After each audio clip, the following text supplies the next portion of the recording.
All right, here we go. All right, this is interview number three of Site Supervisor. I guess we'll start with number one, the name of the technology coordinator being interviewed. Hi, my name is Blake Liptrot, and I am the media specialist at Satilla Marsh Elementary in Brunswick, Georgia. Oh, that kind of goes along with number two. What's your title? But you've already said that, so we'll move on to number three. What type of degree is required for your position? So I got an instructional technology degree in for my master's, and I got an instructional technology degree for my specialist. And the master's degree was a dual certification. So it was instructional technology and library media. My specialist was just in instructional technology. Okay. What are your job responsibilities? Job responsibilities. So those can range. It just kind of depends on the day. So we have 10 standards that we are sort of required to follow. Um, and those are instructional partnerships, role of reading. We have some technology, instructional leadership, information and technology literacy. We have to teach research, of course, maintain good communication, and then with just the whole collection development, that's a big piece of it too. Just making sure that you're up to date with the latest literature, and that you're buying books that are fresh and new. Um, but it just kind of depends what the day is. I might be teaching that day, I might be ordering books that day, I might be um, fixing technology that day. Most likely it's going to be a combination of those things. Okay. um, like today I did a read aloud, I taught a class, I worked with a small group of these boys that are trying to make a novel. Um, so it can just be a lot of different things. There's never a boring day, that's for sure. Oh, cool. Very cool. All right, moving on to number five. How are you meeting the needs of faculty and staff during the transition to remote learning this semester? So when we did transfer, um, quite frankly, it wasn't too bad, because I think up to that point, a lot of our teachers were sort of becoming familiar with the Google platform. We had not had Google as long as, like, I know Liberty County, they've had Google for a long time. Some of the surrounding areas have, uh, they've had the Google platform for a few years longer than us. But I would say, around that time, it was helping mainly parents. I would get a lot of calls from parents, not being able to get on this platform or that platform. Um, with the teachers at the very beginning, I think it was a lot of, like, recording and using Google Slides at the same time you're using Google Meet, and maybe clipping off some videos here and there. But for the most part, I would say the transition was not smooth, but doable, obviously. And we all had to do it, and we all, I'm sure, have our own stories. But for the most part, I would say that it was semi smooth. Let's say that. Okay, Semi okay. smooth. Was it difficult to have to? It kind of sounds like you had to troubleshoot a lot of these issues over the phone, and or were you able to meet up with anybody? Mainly just over the phone. We did well. Okay, that was a big thing. So we had to distribute Chromebooks, and that was huge because we had just gotten a Chromebook refresh. So all of our Chromebooks were neat in their carts, distributed to the classrooms, and then come to find out, we had to bust all the carts up so that every child can get a Chromebook. Um, so that was interesting, because we had just finished kind of getting everything hooked up, only to for them to come back and say, "Oh, it's time to go home.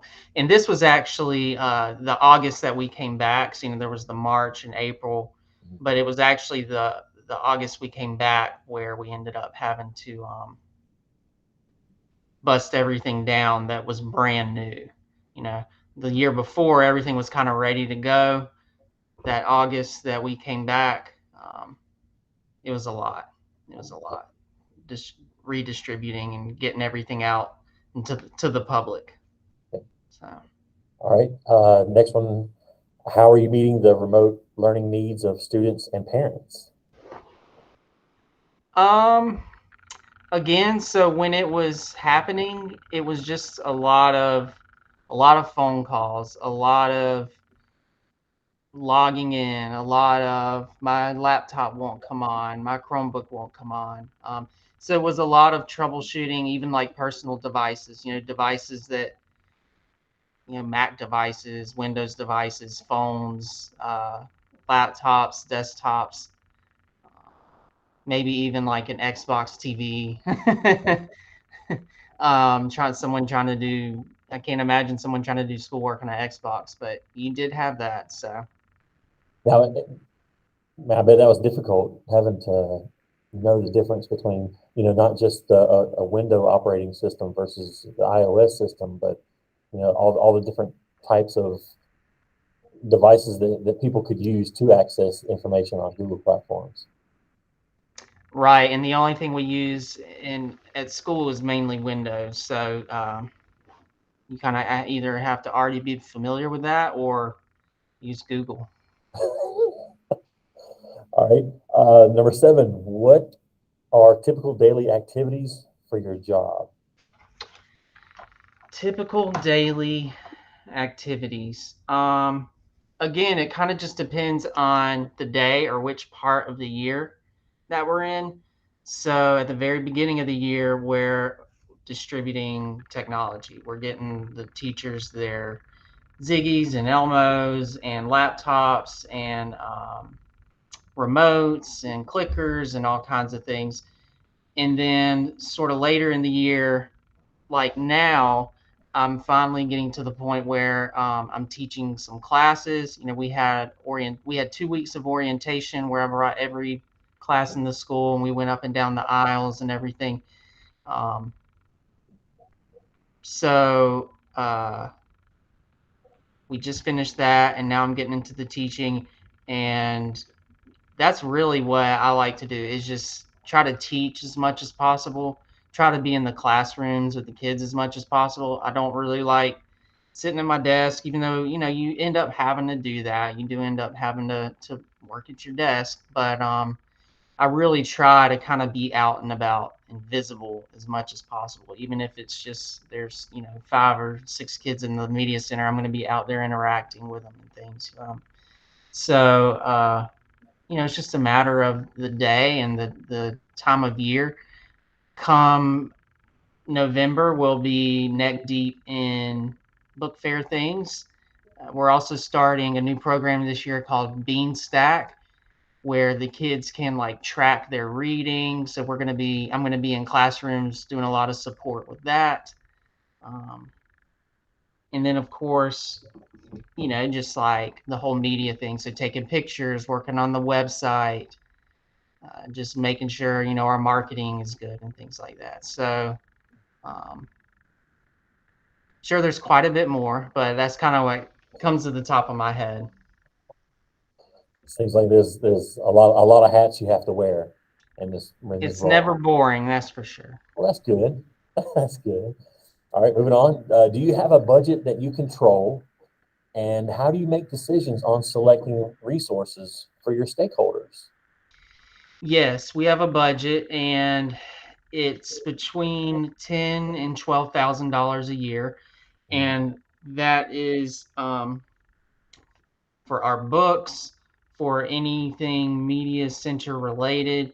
So we don't buy like mouse, we don't buy mice and headphones and things like that. That's kind of a school budget thing. So we're mainly buying um, books, different consumables and things like that, different activities, different STEM things that the kids can work with. In terms of how we make those decisions, we look at the curriculum, we do surveys, we have like recommendations. Like right now, I have a list of recommendations of books from the county that they need me to purchase. Uh, and then, just staying a lot of it's at the discretion of the librarian, just staying up to date on the latest literature. We get magazines and things coming in, we read the latest reviews. So it's at the discretion of the librarian, and then just making sure you're including the stakeholders with some of the decisions you're making, so you're not on this island by yourself. And I try to be real transparent about what we're ordering and things, so that people know what's coming in and what we have, because there's just so much coming in and out. It can be hard to keep up with all the things you have. I mean, there's a lot of things you buy that are bought in education that might not even end up getting used, as I'm sure you've seen, or you just see a lot of waste and things in schools. But we try to be transparent about everything we buy, so that nothing goes to waste, so Yeah, that the curriculum and the kids are supported. absolutely. Because, you hate to, dedicate a certain portion of your budget to, towards materials, and then they go unused, and you're kind of kicking yourself later in the year. Like, man, why did I do that when I should have waited for this? And, Yeah, and we have to consult if we're buying technology.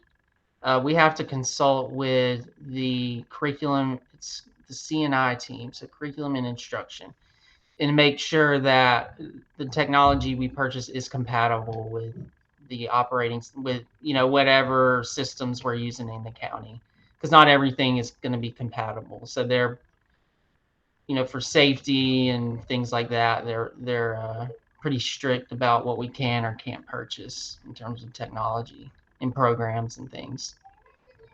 okay. Next question. Have you had an opportunity to impact technology implementation throughout your school?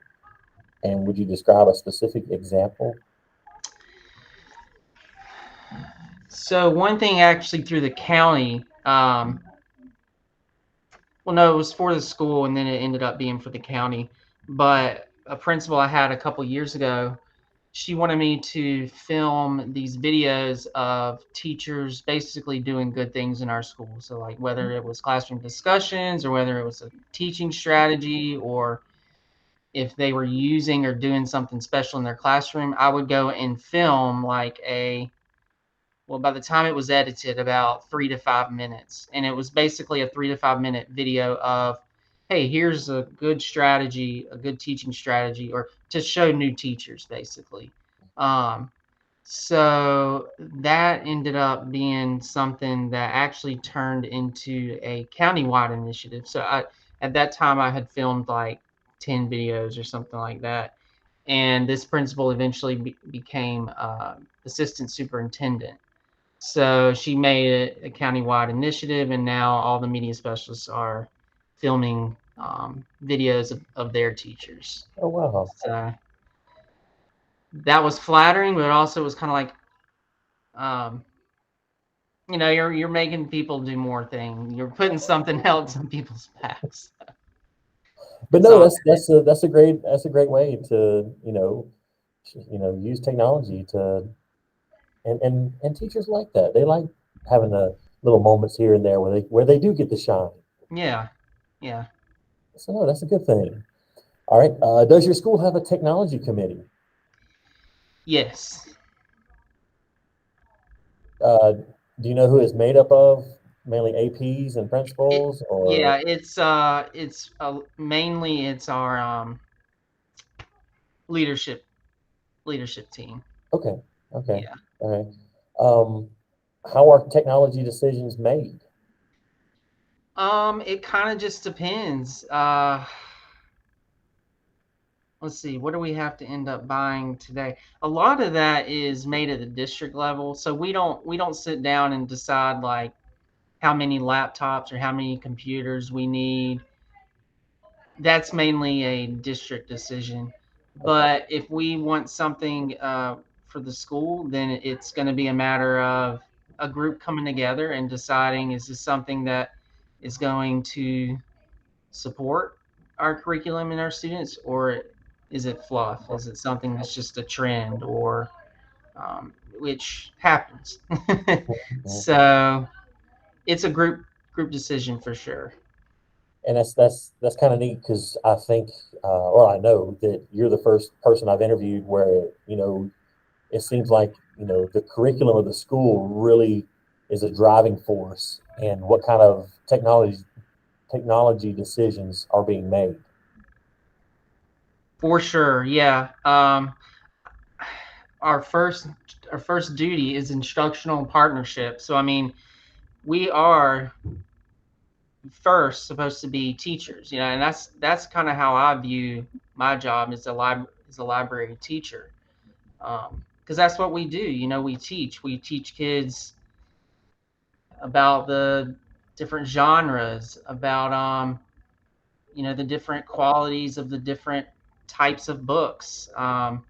We have our library is genrefied, so they have to really know the difference between the characteristics of the different genres, and even if they don't, they can look at pictures and things. So um, I don't know what your original question was. I feel like I've gone off on a tangent Oh, no, no, no, no, no, now. no, no. It makes perfect sense. All right. Next question. What is the best part of your job? The best part, hmm, just the joy that kids have when they come in here. I mean, it's the best part. It's the best place in the school. Yes.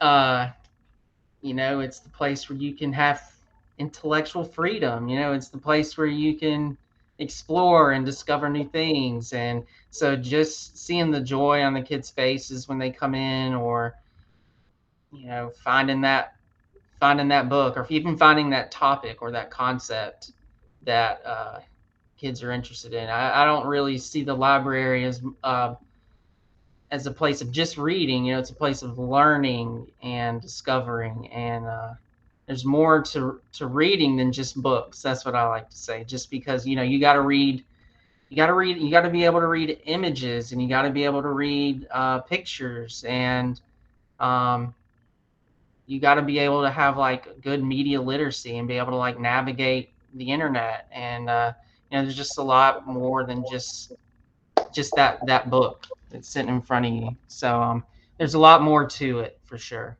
Absolutely. And what do you find to be the most challenging part of your job? Most challenging, honestly, the courage that it takes. I don't know if you keep up with the news, but libraries are in the news a lot right now because of a lot of like book bans and things like that. And at the end of the day, everyone has to be represented in a library. Representation is important. Um, and whether or not someone wants to call that book a certain thing because it has a certain representation, or it's something that somebody doesn't agree with, that's not, we can't really just censor the things that we don't agree with.